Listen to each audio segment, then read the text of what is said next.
العالمين والصلاة والسلام على المبعوث رحمة للعالمين نبينا محمد وعلى آله وصحبه ومن تبعهم بإحسان إلى يوم الدين أما بعد. Alhamdulillah, kita masih melanjutkan pelajaran kita, masih dalam mempelajari usul al-fiqh,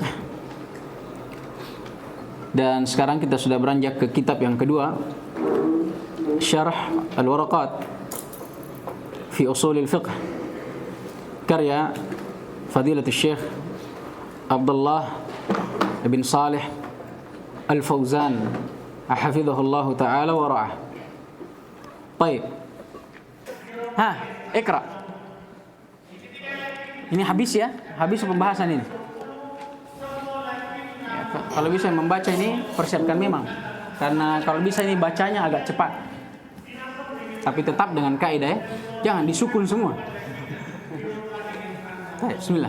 Bismillahirrahmanirrahim. Alhamdulillahirabbil alamin wa bihi nasta'in wa ala umuri dunya waddin. Asyhadu an la ilaha illallah wahdahu la syarikalah wa asyhadu anna Muhammadan abduhu wa rasuluh. Amma ba'd. Mabadi'u ilmi usulil fiqh lamma kana مبادئ علم أصول الفقه لما كان أصول الفقه فنا مستقلا نسب ذكر مبادئه العشرة التي ينبغي لقاصد كل فن أن يعرفها لتصور ذلك الفن قبل الشروع فيه. وقد جمعها بعضهم بقوله إن مبادئ كل علم عشرة: الحد والموضوع ثم الثمرة ونسبة وفضله والوادع والاسم الاستمداد حكم الشارع مسائل والبعض بالبعض اكتفى ومن در الجميع حاز الشرف. زاد بعضهم المبدأ الحادي عشر وهو شرف وعليه فهذه مبادئ علم أصول الفقه.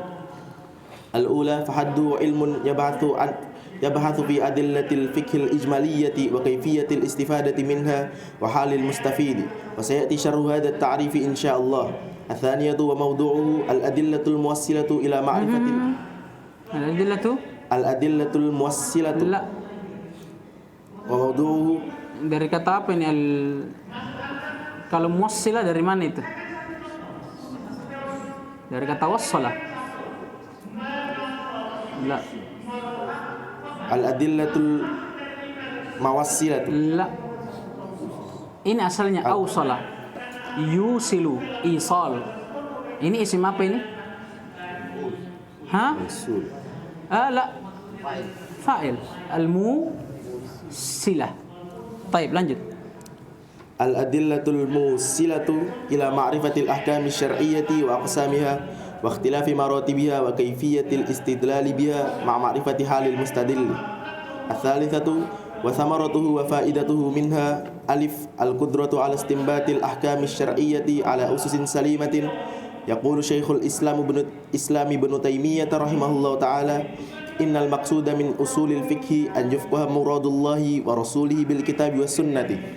Ma'rifatu anna syari'atal islamiyyata salihatun li kulli zamanin wa makanin wa annaha qudratun ala ijadil ahkami lima yastajiddu min hawaditha ala marril usuri. Jim al-alimu bil usul yash'uru bit thiqati wal itminani lima dawwanahu fuqaha'ul islami wa annahu mabniyun ala qawaid thabitatin muqarraratin syar'an mumahhasatun bahthan. Dal ma'rifatu hikami syari'ati wa asrariha wa ma'rifatu maqasidit tasyri'i wa kayfiyatil muwazanati bainal masalih wal mafasid. Laisatil faidatu min ilmi usulil fiqhi qasiratan 'ala al fiqhi faqat bal tata'addahu ila ghairihi min al ulumi min at tafsir wal hadithi wat tarihi wa ghairiha. Ar-rabi'atu wa nisbatuhu ila ghairihi ay martabatuhu minal ulumil ukhra annahu minal ulumish syar'iyyati wa huwa lil fiqhi ka usulin nahwi lin nahwi wa ulumil hadithi lil hadithi. Al-khamisatu wa fadluhu ma warada fil hathi ala at-tafaqquhi fi dinillahi ta'ala wa ma'rifati ahkami syar'ihi wa hadha mutawaqqifun ala usulil fiqhi fayathbutu lahu ma thabata lil fiqhi minal fadl idh huwa wasilatun ilayhi. As-sadisatu wadi'uhu huwal imamu Muhammad bin Idris Asy-Syafi'i rahimahullah wa dzalika bi ta'lifi kitabir risalati wa qad dzakartu dzalika fil muqaddimah. As-sabi'ah ismuhu ilmu usulil fiqh. Ats-tsaminah istimdadu min thalathati asya'.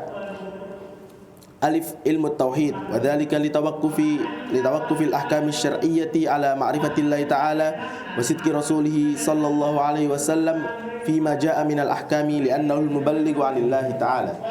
باء علم اللغة العربية فلا بد أن يعرف الأصول قدرا صالحا من اللغة يتمكن به من معرفة الكتاب والسنة لأنهما بلسان عربي.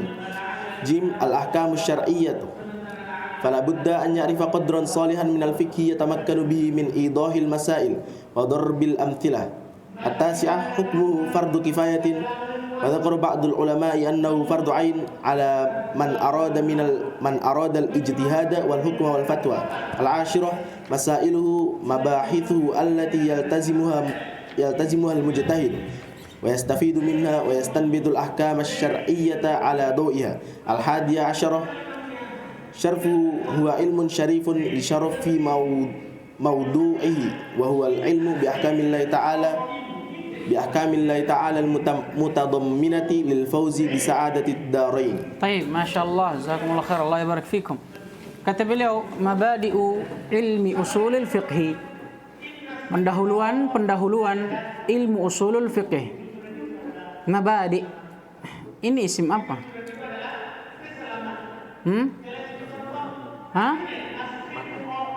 Apa? Makan? Zaman? Jama, sighah muntahal jumu, asalnya mabda, jamaknya mabadi. Ma'rifat nakira ini?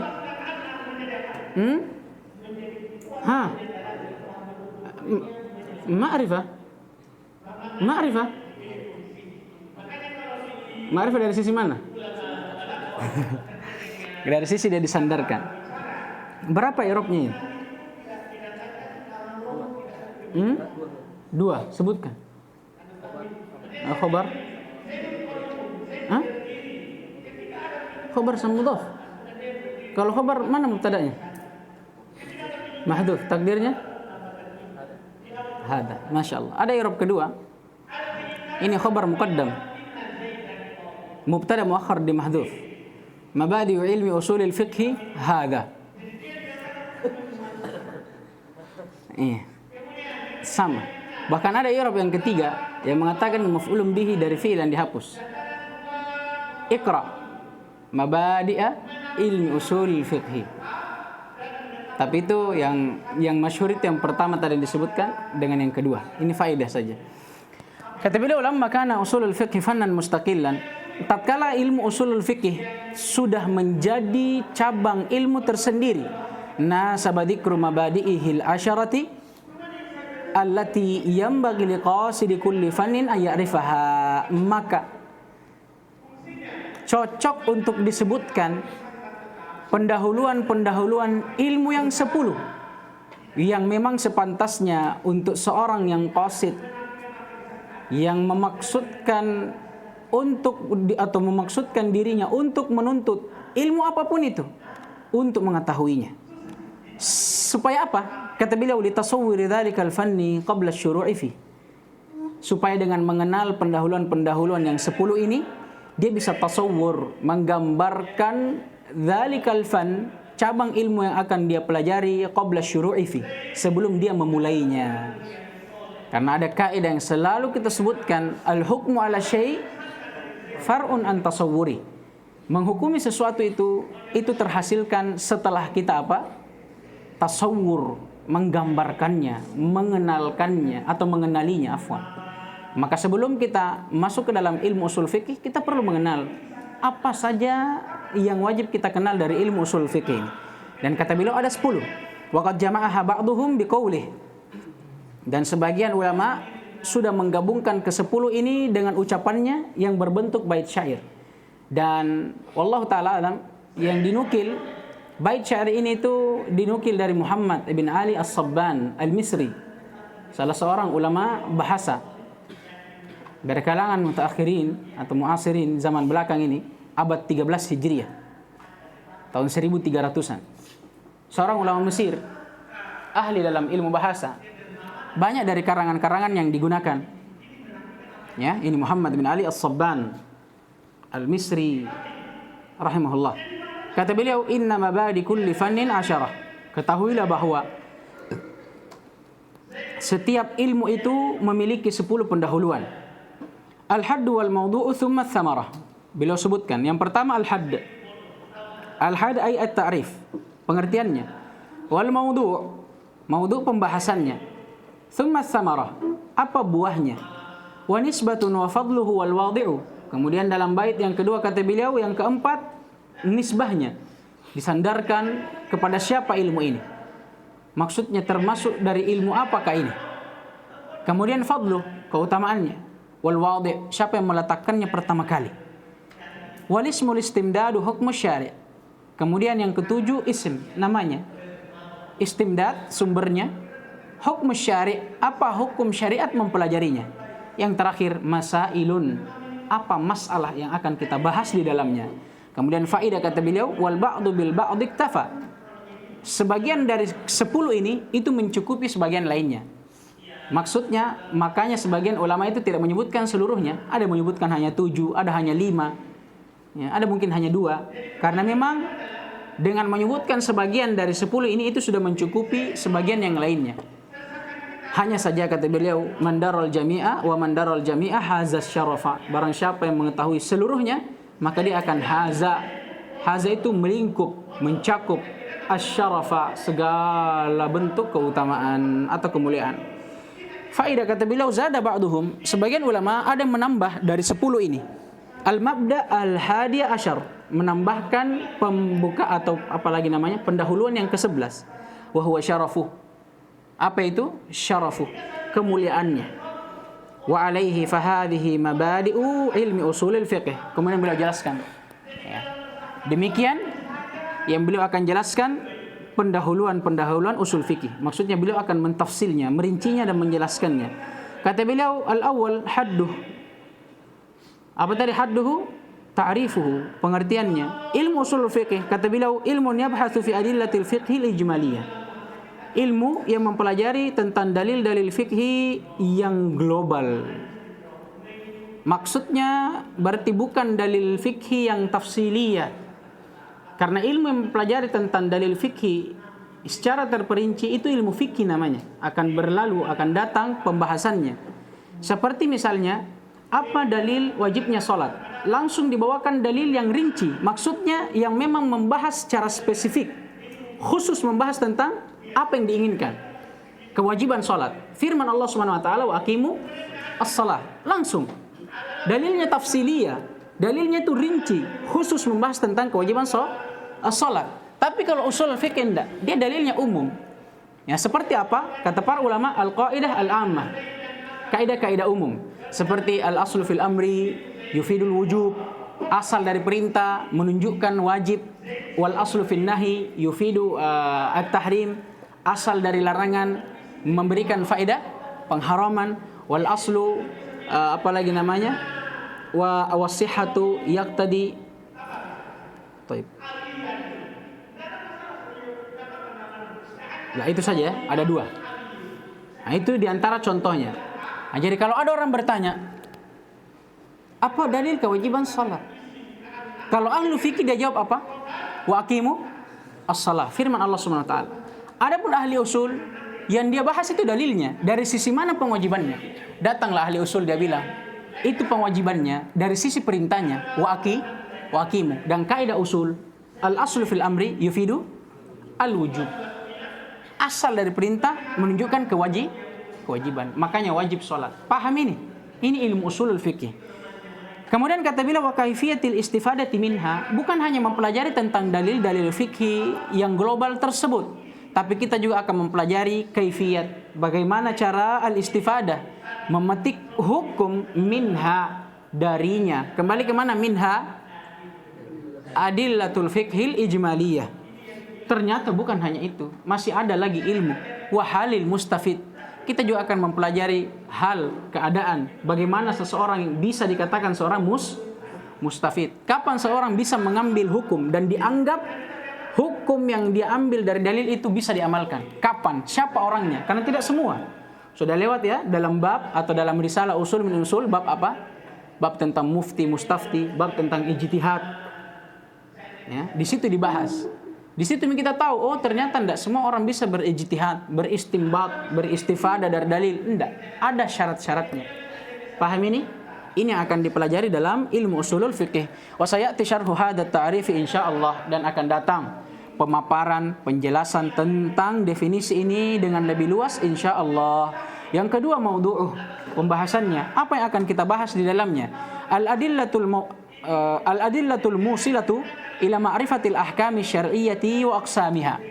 Yang akan kita pelajari di dalam ilmu usul fiqh ini itu tentang dalil-dalil yang menghantarkan seseorang kepada atau untuk mengetahui hukum-hukum syar'i serta mempelajari pembagian-pembagiannya. Ini dia. Dan al-ahkamu syar'iyyah di sini akan datang bahwa dia dibagi menjadi dua, mencakup taklifiyah dan wad'iyah. Paham ini? Ini yang pertama yang akan kita pelajari. Yang kedua, waqtilafi maratibiha. Dan kita juga akan mempelajari ya perbedaan dari tingkatan-tingkatannya. Kembali ke mananya ini?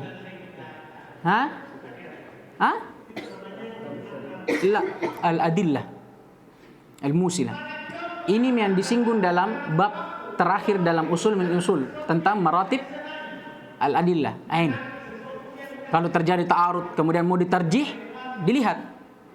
Kan hanya dua bentuk tarjih, dari sisi sanad dan lafaz. Kalau sanad sudah kasih memang ahlu hadis itu. Bukan bagiannya usuli. Usuli yang mana dibahas dari sisi al-lafaz, kandungannya, yang mana dahulukan. Ya sudah lewat minta nas, al-dhahir, al-muawwal dan seterusnya. Paham ini? Ini yang dimaksudkan. Kemudian wa kaifiyatil istidlali biha, dan bagaimana cara beristidlal biha. Biha kembali ke mana lagi? Al-adillah al-musila ila ma'rifatil ahkami syar'iyyah. Kita mempelajari bagaimana caranya. Nah, itu kemarin salah satunya dengan mempelajari apa? Madlulatil alfaz atau al-ahkamul alfaz, hukum-hukum dari lafaz. Ada yang mutlak, ada yang muqayyad, ada umum, ada yang khusus. Nah, bagaimana caranya? Itu bagaimana kalau ada umum tidak dikhususkan, beramal di atas keumumannya. Kalau ada umum dikhususkan, beramal di atas yang khusus. Begitu seterusnya. Ini akan kita pelajari. Ma'rifati halil mustafid. Bersama dengan itu kita mempelajari juga hal al-mustafid. Keadaan kapan seseorang bisa dikatakan sebagai seorang mustafid, ai al-mujtahid. Baik. Kemudian yang ketiga, beliau gabung. Enggak. Tunggu dulu. Iya, beliau gabung langsung ya. Karena setelah yang ketiga ini langsung keempat. Ya langsung enggak tahu. Yang ketiga, samaratuhu wa faidatuh. Apa buah dan faidahnya kita mempelajari ilmu usul fikih? Kata beliau minha. Alif, yang pertama, al-qudratu ala istinbatil ahkami syar'iyyati ala ususin salimah. Ini faidah yang paling pertama. Dengan mempelajari ilmu usul fikih, seseorang akan memiliki kudrah, kemampuan, keahlian ala istinbatil ahkami syar'iyyah. Di dalam istinbat, mengambil hukum, memetik hukum syar'i ala ususin salimah, di atas usus ini apa? Pokok, asal, pondasi yang salimah, yang selamat. Dari sisi mana? Kata para ulama, dari sisi dia tidak tanakut di dalamnya. Karena orang-orang yang tidak mempelajari usul fikih akan tanakut. Kadang-kadang dia bilang begini, nanti dia bilang begitu lagi. Bahkan terkadang dia mengatakan sesuatu yang menyelisihi perkataannya yang pertama. Akan banyak tanakut dalam orang-orang yang tidak mempelajari usul fikih. Kenapa? Karena pondasinya tidak kuat. Kemudian kata beliau, yaqulu Syekhul Islam Ibnu Taimiyah rahimahullah. Beliau menukil perkataan Syekhul Islam Ibnu Taimiyah rahimahullah dalam menjelaskan poin yang pertama. Kata beliau, innal maqsuda min usulil fiqhi ay yufqaha muradullahi wa rasulihi bil kitabi was sunnah. Sungguh sebenarnya maksud, tujuan, goyah dalam mempelajari ilmu usulul fiqh itu untuk mengetahui apa yang diinginkan oleh Allah Subhanahu wa taala dengan kitabnya Al-Qur'an dan apa yang diinginkan oleh Rasulnya sallallahu alaihi wa ala alihi wasallam dengan sunnahnya. Ini dia. Ini faedah dari Syekhul Islam Ibnu Taimiyah rahimahullahu taala. Kata beliau yang kedua, ma'rifatun anna syari'ah atau ma'rifatu anna syari'ata al-islamiyata salihatun likulli zamanin wa makan. Faedah yang kedua, buah yang kedua kita mempelajari ilmu usul fikih, kita akan tahu bahwasanya syariat Islam ini itu salihah, cocok likulli zamanin wa makan, untuk setiap zaman dan tempat. Sebagaimana ini disebutkan juga oleh Syekh Ibnu Utsaimin dalam faedah apa kemarin? Bab nasakh. Bukti bahwa Allah Subhanahu wa taala menurunkan syariat itu sesuai dengan ilmu, rahmat, kasih sayang dan hikmahnya, bahwa apa yang Allah tetapkan tidak akan pernah meleset, akan sesuai dengan hamba, kebutuhan dan apa yang menghindarkannya dari mudarat dan bahaya. Allah menghapuskan hukum, di antara yang menunjukkannya adalah Allah menghapuskan hukum yang tidak sesuai dengan hambanya pada zaman dan keadaan tertentu. Itu salah satu faedahnya. Di mana dipelajari itu? Usulul fikih. Ini salah satu faedahnya. Wa annaha kembali ke mana? Asy-syari'atul Islamiyah. Dan kita mengetahui dengan mempelajari ilmu usul fikih bahwa syariat Islam itu qadirah ala ijadil ahkam lima yastajiddu min hawaditha ala marrul usur. Dan kita mengetahui bahwasanya syariat Islam ini mampu untuk mengadakan, maksudnya Allah mampu untuk mengadakan hukum sesuai dengan hawadits yang yastajid, perkara-perkara yang baru datang.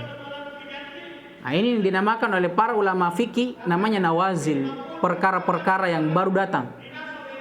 Bentuknya, wa illa asal dari bentuknya itu sudah ada di zaman Nabi, hanya saja modelnya yang berbeda. Paham ini? Seperti masalah BPJS, seperti masalah perpajakan atau yang semisal dengan masalah-masalah baru sekarang ini. Nah, itu kan sudah ada kaidahnya dalam syariat. Di mana dipelajari? Ilmu usul fikih. Dengan ini kita bisa tahu hukum-hukum perkara nawazil, perkara-perkara yang baru datang modelnya di belakangan ini, perkara-perkara milenial, ya, sesuai dengan murrul usur, berjalannya asr, zaman. Ada yang tidak dipahami? Tidak ada, paham gitu? Baik. Jim. Yang ketiga, al-alim bil usul yash'uru bis thiqati wal itmi'nani lima dawanahu fuqaha'il Islam wa annahu mabniun ala qawaid thabitatin muqarraratin syar'a wa mumahhasatin bahtha. Kata beliau, di antara faedah belajar usul fikih, seorang alim, ahli ilmu dalam bidang usulul fikih, dia akan merasakan as-thiqah, percaya diri, dan al-itmi'nan, ketenangan, kelapangan hati, lima dawanahul fuqaha al-Islam, terhadap apa yang telah dituliskan oleh para ahli fikih kaum muslimin. Maksudnya, di dalam menghukumi suatu fikih, dia akan merasa tenang dan percaya diri. Kenapa? Karena dia membangun fikihnya di atas asal yang kuat dan benar. Nah, ini seorang ahli usul. Makanya seperti yang kita katakan kemarin, orang ahli usul itu tidak akan pusing apa yang dia lakukan. Walaupun ada orang yang menyelisihinya, dia akan tetap kuat di atas pendapatnya. Kenapa? Karena dia punya dalil. Kuat dalam berdalil. Ya, kuat dalam berdalil. Baik. Kemudian kata beliau, faedah yang keempat, ma'rifatu hikami syariati wa asrariha. Ada gini. Nah, di sebagian cetakan ini tidak ada. Ada gini. Baik. Mengetahui hikmah dari pensyariatan dan asrariha, rahasia-rahasianya.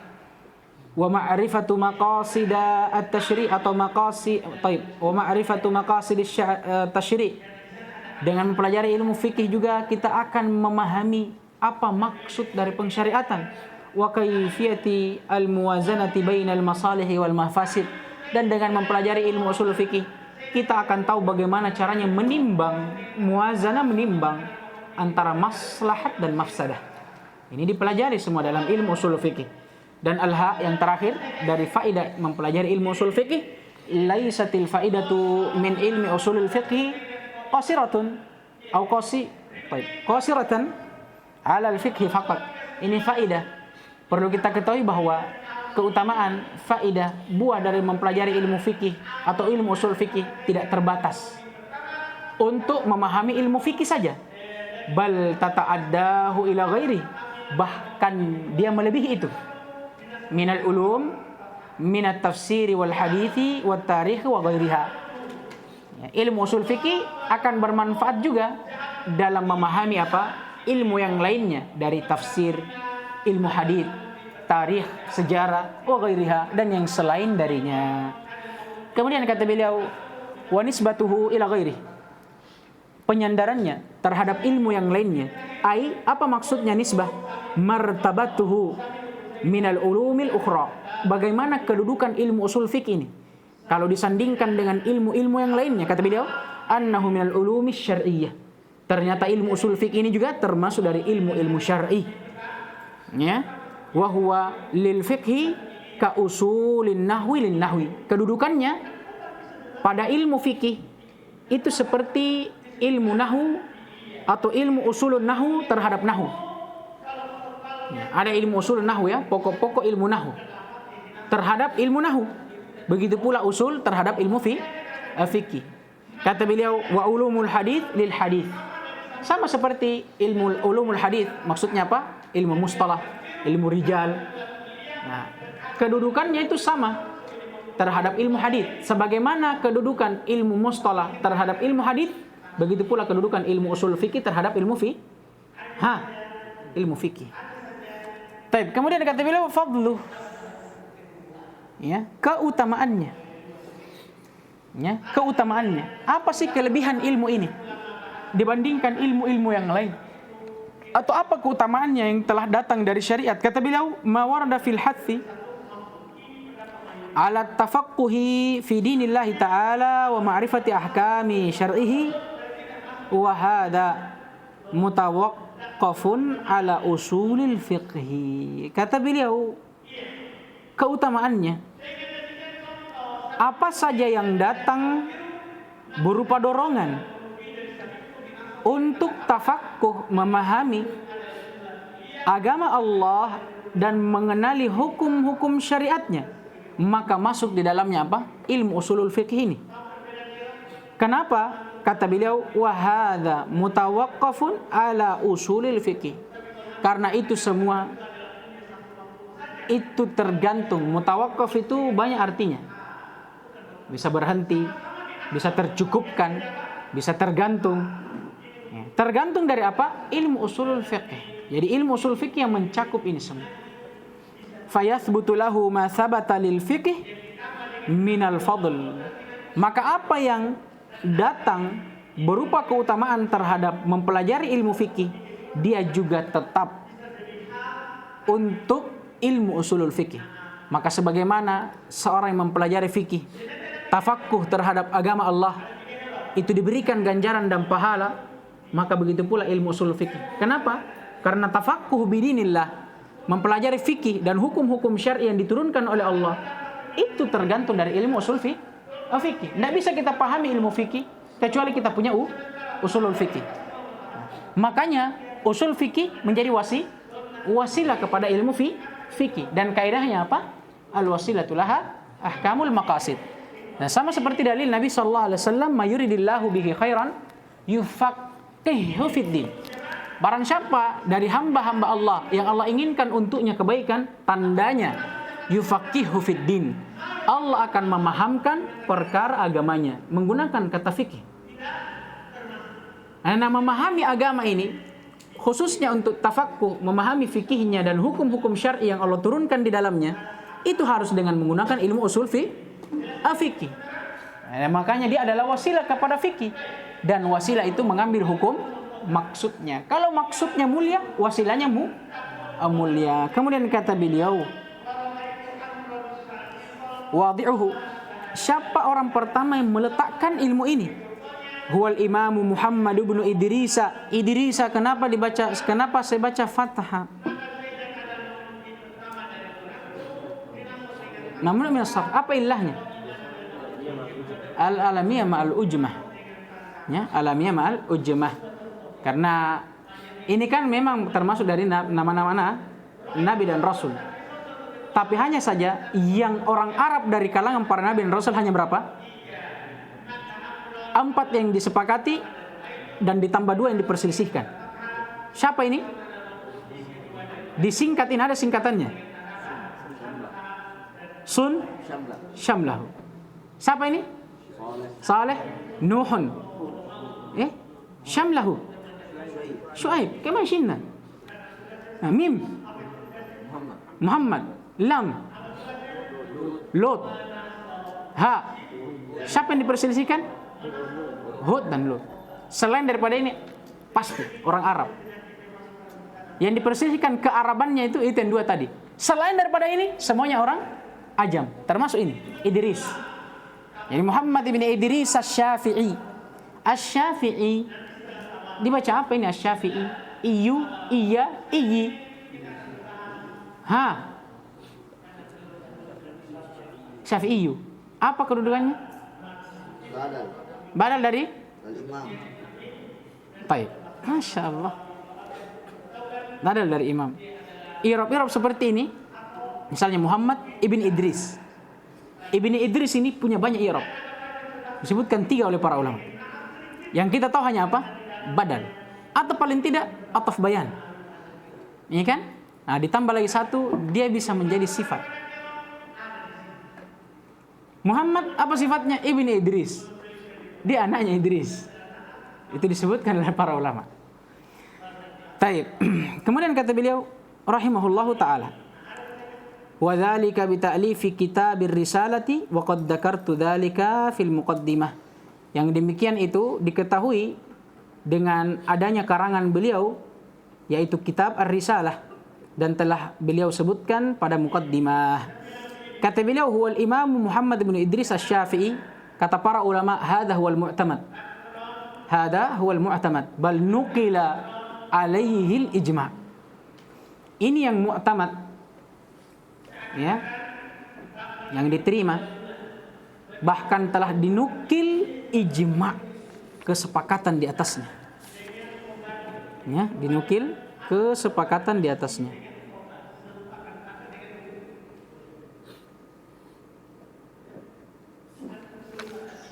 Baik.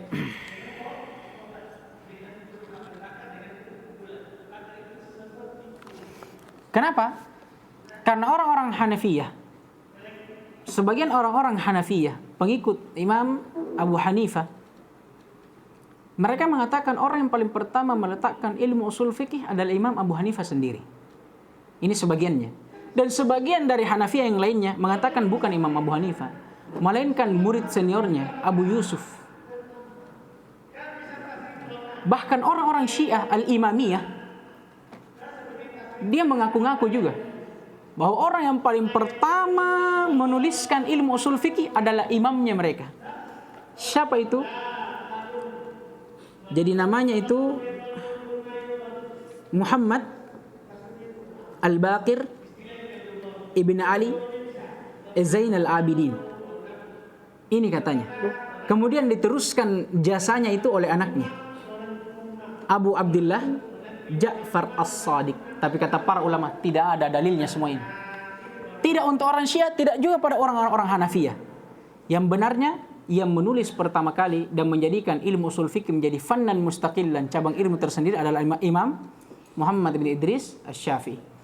Adapun kitabnya Ar-Risalah, ini ada kisah disebutkan oleh para ulama. Kenapa namanya Ar-Risalah? Ar-Risalah itu kalau diterjemahkan ya dari bahasa Arab, itu artinya apa? Surat, kiriman, balasan, banyak. Ya. Kisahnya ini pernah ada salah seorang ulama masyhur. Ya, namanya Abdurrahman bin Mahdi. Sebelumnya kita perlu ketahui, Imam Syafi'i ini adalah imam madhab populer dalam bab fikih. Dan beliau punya buku yang menjadi rujukan para ulama Syafi'iyah. Namanya kitab Al-Umm. Ini kitab fikih Imam Syafi'i rahimahullah yang menjadi rujukan paling besarnya. Ini rujukan utamanya dalam fikih orang-orang Syafi'iyah, Al-Umm. Ar-Risalah ini muqaddimah sebenarnya dari kitab Al-Umm. Kenapa bisa jadi ini kitab Ar-Risalah? Ini kisahnya. Abdurrahman bin Mahdi rahimahullah, salah seorang ulama di zaman Al-Imam Syafi'i, dia pernah meminta kepada Al-Imam Syafi'i untuk kiranya Al-Imam Syafi'i menuliskan muqaddimah, pendahuluan terhadap bukunya Al-Umm, buku fikihnya. Ini permintaan Abdurrahman ibn Mahdi pun dijawab oleh Imam Asy-Syafi'i. Akhirnya Imam Asy-Syafi'i menuliskan kitabnya Ar-Risalah ini, kemudian dia kirimkan kepada Abdurrahman ibn Mahdi. Dari sinilah kenapa dikatakan kitab ini risalah, karena memang Bukhari mengirimnya kepada Abdurrahman ibn Mahdi sebagai bentuk apa? Risalah, jawaban dari pesannya, permintaannya Abdurrahman ibn Mahdi untuk menuliskan muqaddimah dari kitabnya Al-Umm. Nah ini dia. Paham gini?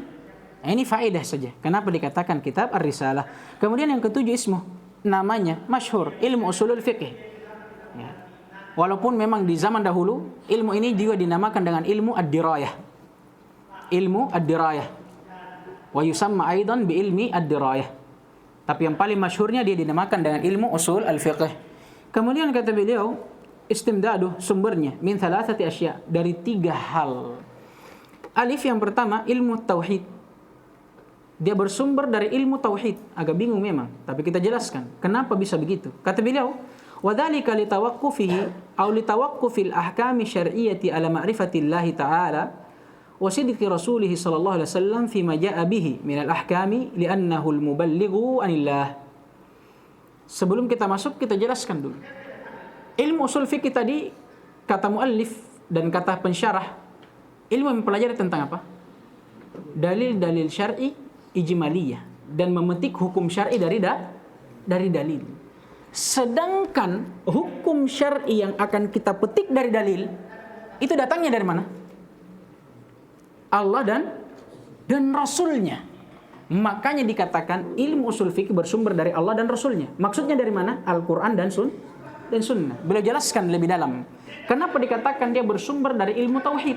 Kalau begitu, karena namanya hukum-hukum syar'i ini nanti yang akan kita petik dari dalil-dalil melalui ilmu usul fikih, itu tawakuf. Ya.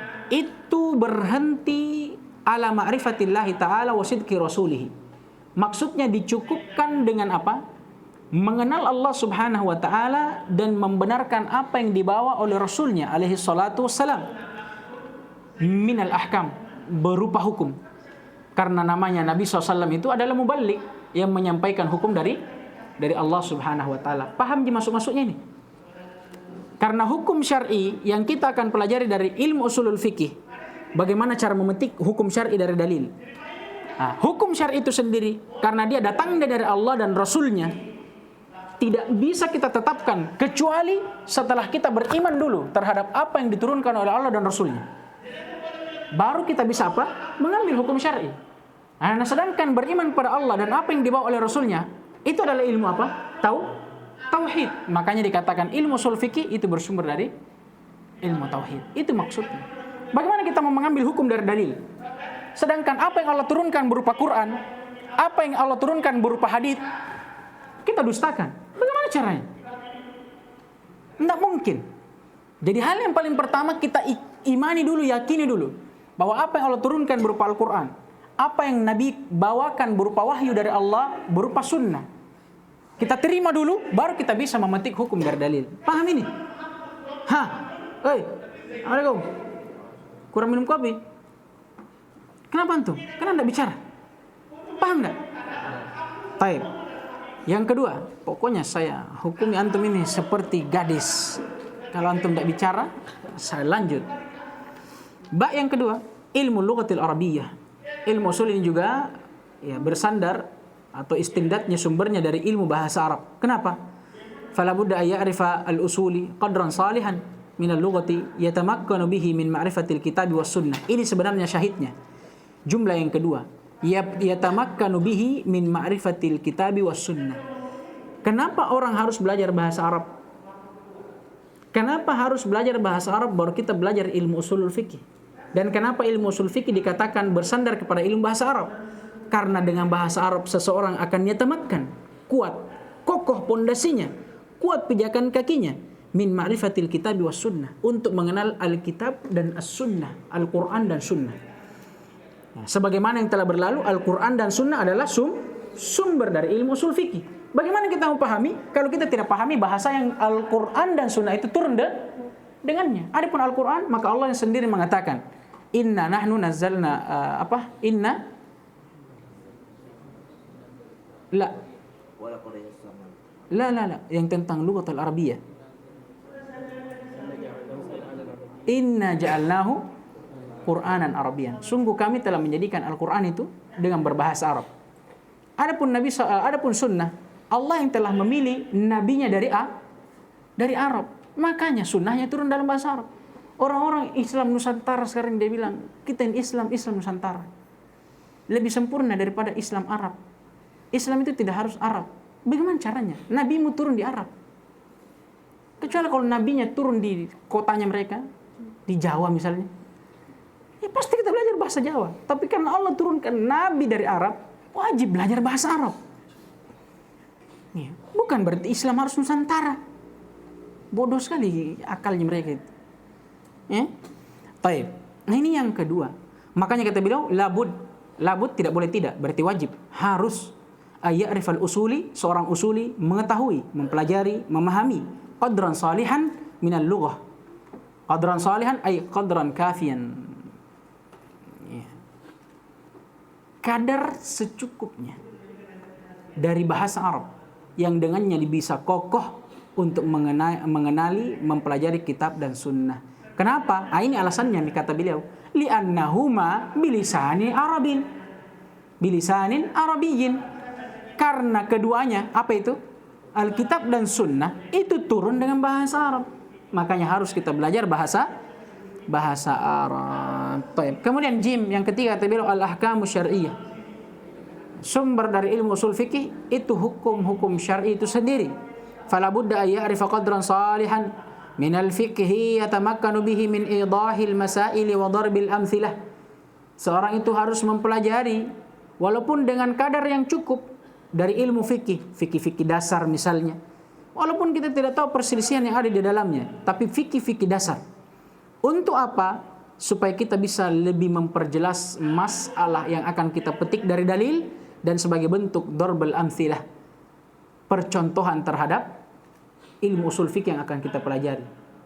Ya, seperti yang telah berlalu, banyaknya itu hukum disebutkan tentang pewajiban sholat, pewajiban zakat, berapa kadar wajib zakat, kapan wajib dikeluarkan. Itu kan contoh-contoh fikih semua itu.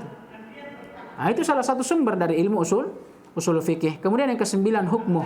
Apa hukum mempelajarinya? Kata beliau fardu kifayatin. Hukumnya fardu kifayah.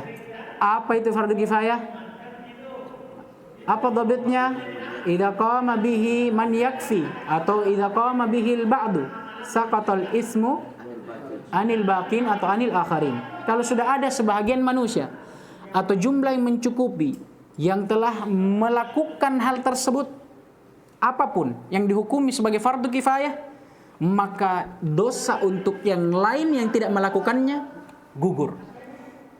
Contoh mempelajari ilmu ushul fikih atau dalam permasalahan fikih misalnya salat jenazah. Kalau sudah ada jumlah yang mencukupi, sudah jatuh kewajiban atas yang lain. Ini maksudnya fardu kifayah. Hanya saja kata beliau, wa dzakara ba'dul ulama. Sebagian ulama ada yang menyebutkan annahu, bahwasanya hukum mempelajarinya fardu ainin, wajib atas setiap manusia.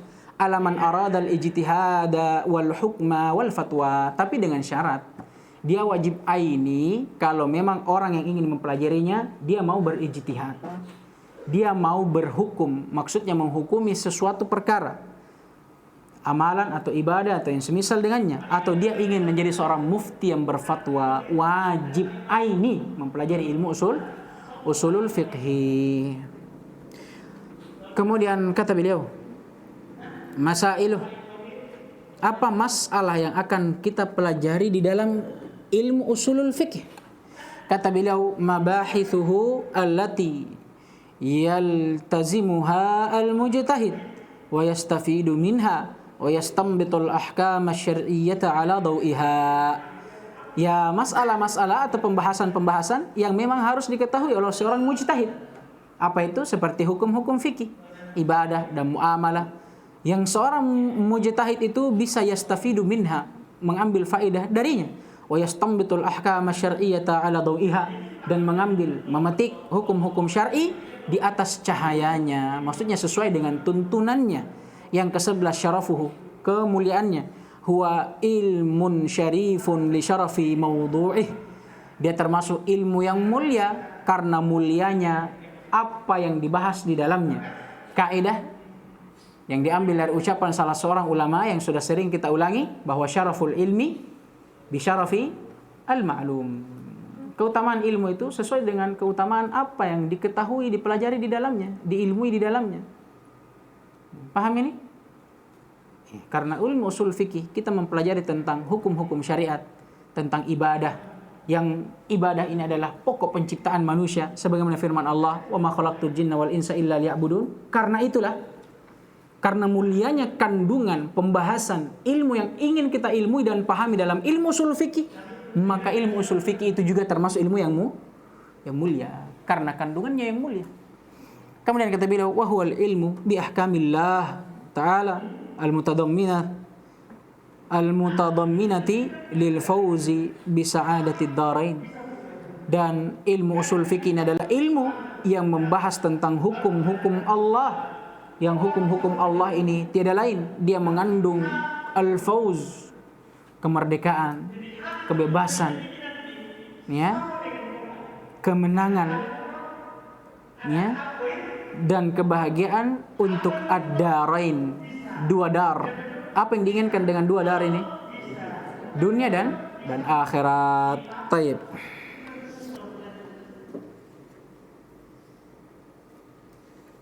Taib ya, sampai di sini insyaallah. Naktafi bihadzal qadar. Subhanakallahumma wa bihamdik asyhadu an la ilaha illa anta astaghfiruka wa atubu ilaik. Ya, begini bagus ya, bacanya agak cepat.